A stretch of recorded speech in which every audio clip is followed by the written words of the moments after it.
పుట్టేదాకా మోసేదాన్ని అమ్మ అంటాను, కానీ చివరిదాకా మోసేవాడినే నాన్న అంటాను.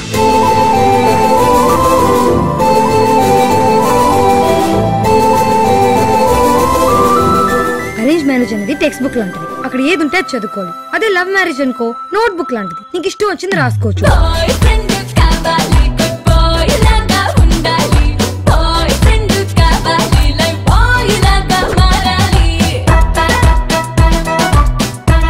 పెళ్ళవలేదు కదా?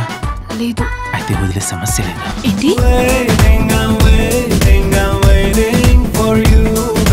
తెల్లగా ఉన్నాను తాజ్మహల్ కి, చల్లగా ఉన్నాను హిమాలయాలకి, అందంగా ఉన్నాను నీకు చెప్పాలా బంగారం?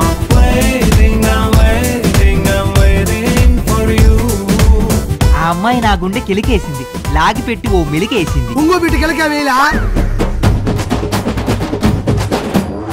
బాయ్ ఫ్రెండ్ అంటగా చెప్పింది. మీరు కూడా బాయ్ ఫ్రెండ్ అంటే కదా? చెప్పింది. స్వామి, స్పెషల్ స్టేటస్ లో స్పెషల్ ప్యాకేజ్ నాకు ఇచ్చావా స్వామి?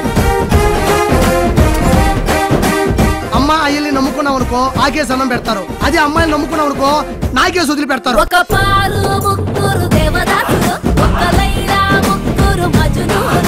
ముగ్గురు అబ్బాయిల్ని ప్రేమిస్తున్నానని చెప్పే ముందు 25 ఏళ్ల నుంచి ప్రేమిస్తున్న మీ నాన్న నీకు గుర్తుకు రాలేదా? గుండె చప్పుడాగిపోతోందే, కంటి నీరు పొంగిపోతోందే, కారమంతా మారిపోతోందే, పారిపోతోందే, జారిపోతోందే. కూతురు కోరుకుంటే ఏమైనా ఇచ్చేస్తారా? ప్రాణం తప్ప ఏదన్నా ఇచ్చేస్తాను. అది ఇచ్చేస్తే దాని తర్వాత కోరికలు తీర్చడానికి నేను ఉండాలి కదా.